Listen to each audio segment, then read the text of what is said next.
जो है वो कंप्लीट नहीं है। एक मेडिकल जो हमारी फैसिलिटीज़ हैं, जो हमारे स्ट्रेंथ्स हैं, उनको प्रोजेक्ट करना ज़रूरी है, क्योंकि एक तरफ से हमारी इंडिया की जो पुरानी इमेज बनी हुई है वो स्नेक चार्मर्स, हाँ वो वाली, उसको काउंटर कई जो एजुकेटेड लोग हैं मोस्टली तो वो देख लेते हैं कि हिंदुस्तान की जो पब्लिसिटी करी है वो अमेरिका और डेवलप्ड नेशन ने करी कि इमर्जिंग मार्केट है जी, यहाँ सब चलो यहीं पैसा लगाओ, तो वो इमेज तो हो ही गई है कोई चलो। हाँ। पर उसके अंडरलाइंग जो मेडिकल है उसका पूरा नॉलेज जो है वो अभी नहीं पहुंचा। आपका क्या कहना है? इनक्रेडिबल इंडिया नाम की जो कैंपेन है बड़ी सशक्त रही, पर वो सशक्तिकरण के साथ साथ उस कैंपेन में बड़ी सारी खामियां रह गई। जैसे खामियां ऐसी रही कि India was perceived as a snake charmers country, whereas India is a pool of immense talent. India is a whole sex spectrum. India एक हाथियों का झुंड है और ऐसा झुंड है जहां पर टैलेंट ही टैलेंट अबंडेंस है, पर उसके बारे में और टेक्नोलॉजी के बारे में, नए साइंस के बारे में, नई डेवलपमेंट्स के बारे में, और specially in the field of medical science, like for example in the field of knee replacement, it's something the world doesn't know. What is more important is this is to be percolated to the people, percolated and communicated as a brand through a campaign as a vertical again to the society. So all over the world, modern और scientific और healthcare achievements की ज़्यादा बात होनी चाहिए। Next point, visa. Doctor साहब, हमारे यहाँ पर दूसरे देशों के साथ जो भी डिप्लोमेटिक एंगेजमेंट्स होते हैं उसमें ये डिसाइड किया जाता है कि हम कितने टाइम में वीज़ा देंगे। सपोज एक कंट्री हमें 8 वीक्स में वीज़ा देती है तो इंडिया का भी यह हक बनता है कि उनके लोगों को भी वो 8 वीक्स में ही वीज़ा दे, और ऐसे डिसीजंस लिए जाते हैं।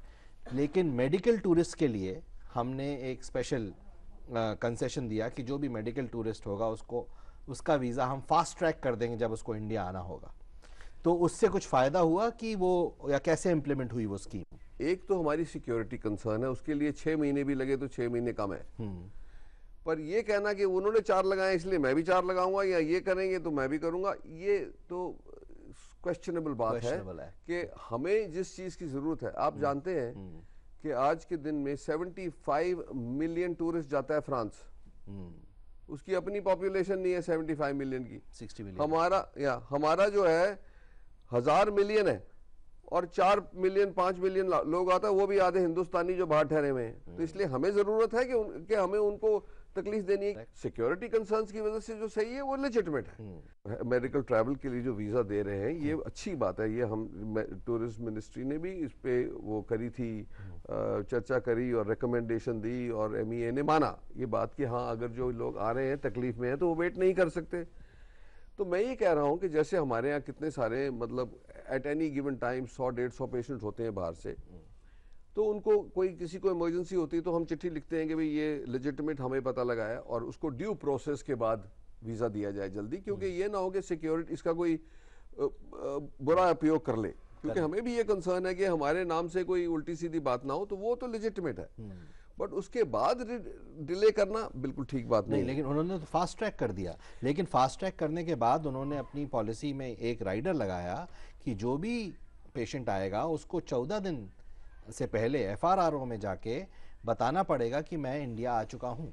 हाँ, ये रजिस्ट्रेशन की बात कर रहे हैं, ये सही है। आई थिंक इसका द कॉन्सेप्ट इज गुड, पर उसका कमी ये है कि जो पेशेंट बीमार पड़ा हुआ हॉस्पिटल में वो जाएगा कैसे पुलिस स्टेशन? करेक्ट। तो ये हमें प्रोविजन करना चाहिए कि यहाँ तो जो एक्सेप्शनल केसेस हैं जो नहीं जा सकते उनके लिए तो पुलिस कोई थानेदार आ जाए। हाँ। और यहाँ ये कर सकती है कि उनका जो रिलेटिव है वो पासपोर्ट लेके जाए, अपनी रजिस्ट्रेशन कराए, और उसके ऊपर हॉस्पिटल की सर्टिफिकेट हो कि भाई ये वाकई में हॉस्पिटल में से नहीं बाहर जा सकता। तो उसके तो तरीके हैं, पर ओवरऑल ये फ्लेक्सिबिलिटी लानी है इसके अंदर।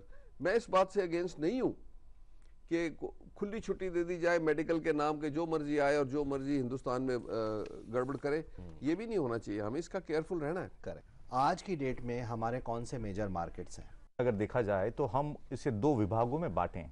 एक आता है सार्क नेशंस, देन अफ्रीका और मिडिल ईस्ट। ये एक विभाग हुआ। एक विभाग ये हुआ जहां से काफी लोग आते रहे हैं और आते हैं अभी भी इंडिया में। और दूसरा जो है सेगमेंट अपन पूरा अगर उसे काटें तो that could be called as waste, which is long waiting in UK. I mean, UK is one area, USA is another area. That is, I club that under West as complete.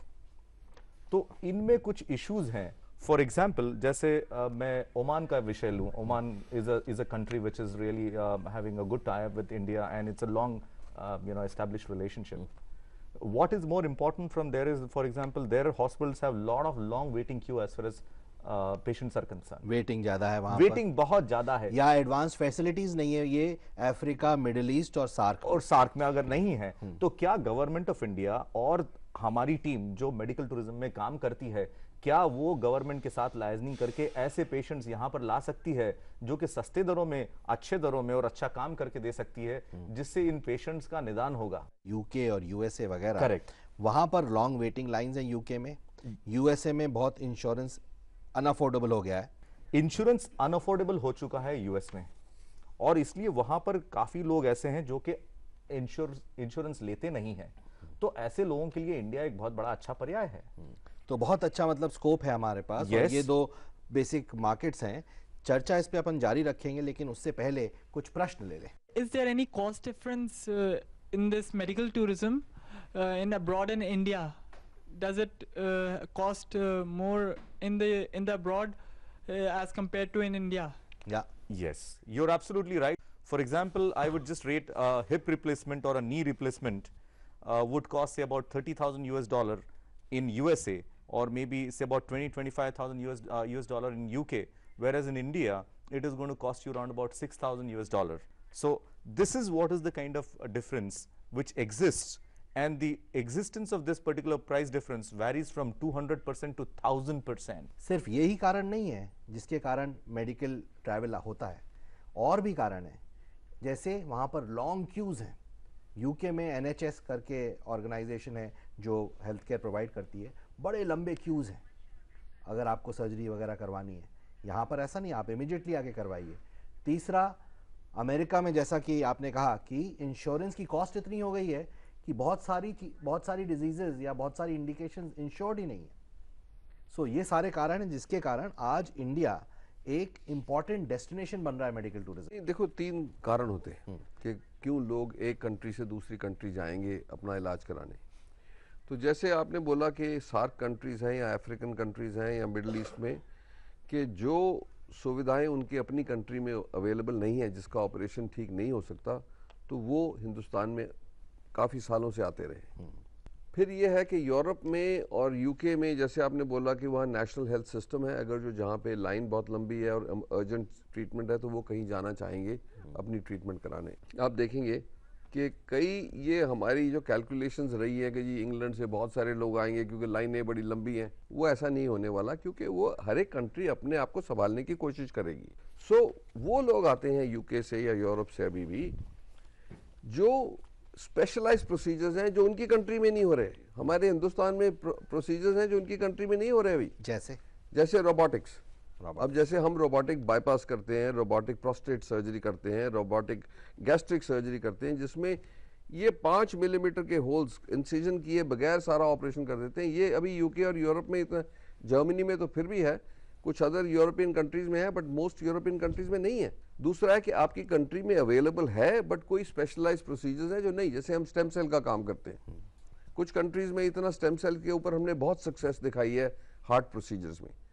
Heart failure के patients में हमारे पास जो early results आ रहे हैं वो Miraculous आप बोलेंगे. But कुछ कंट्रीज में कहते हैं कि stem cell is not a proven therapy.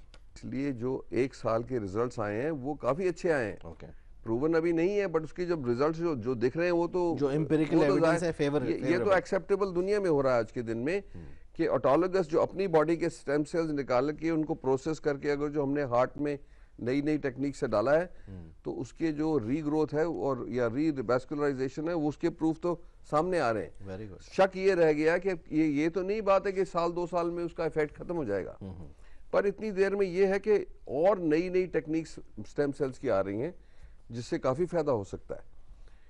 तीसरी चीज ये है कि हमारे यहाँ एक हमारी बिलीफ है कि combined medicine of modern medicine versus and traditional medicine को जो कंबाइन किया जाए तो आपके रिजल्ट्स जो हैं 3 तरीके से बेहतर हो सकते हैं. एक तो यहाँ तो वो इक्वली इफेक्टिव हैं जैसे मॉडर्न आधुनिक मेडिसिन से, पर उससे अच्छे भी हैं।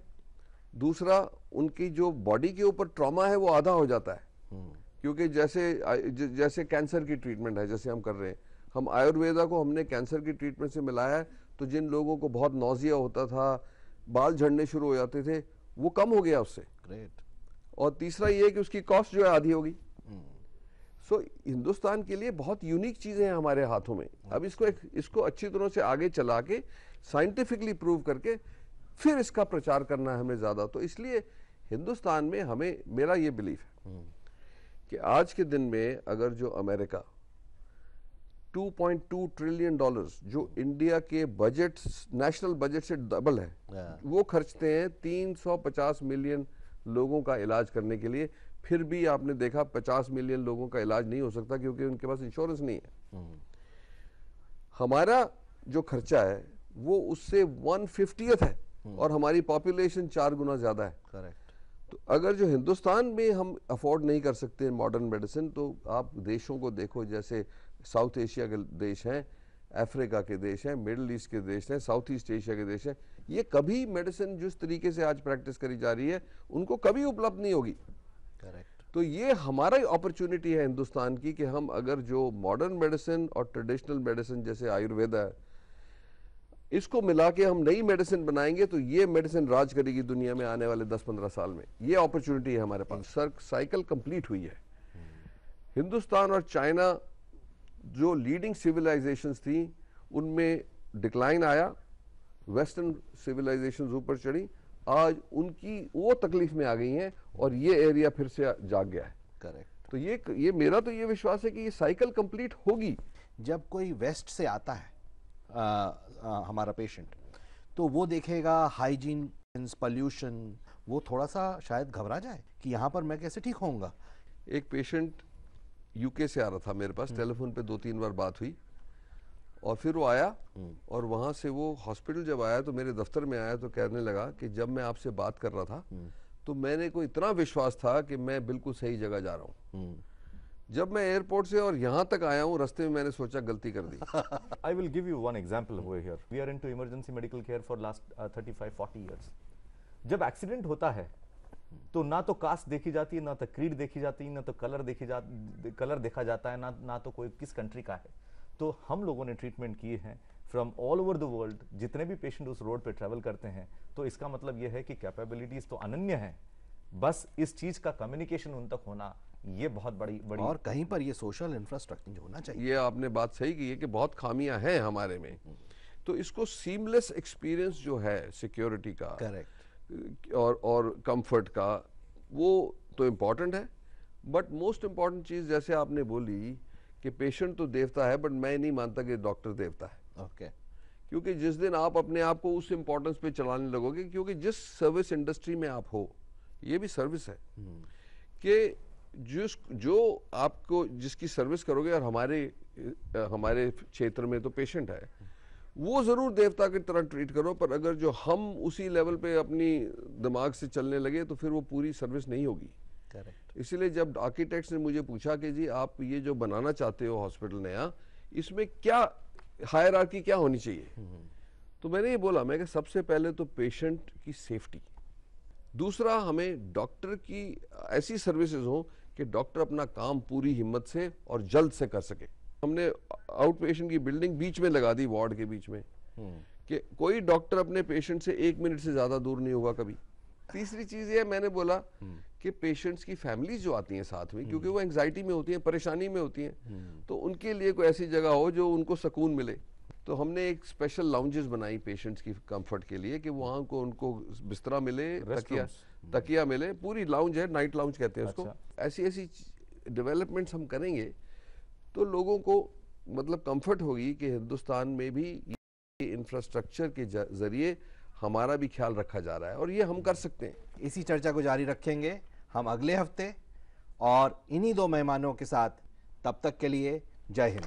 आज खड़ा ये सवाल है, अपनी ही बड़ी है, बेपरवाह हमारी चाल है, हम में से क्यों है। आज खड़ा ये सवाल है, ध्यान की कमी नहीं,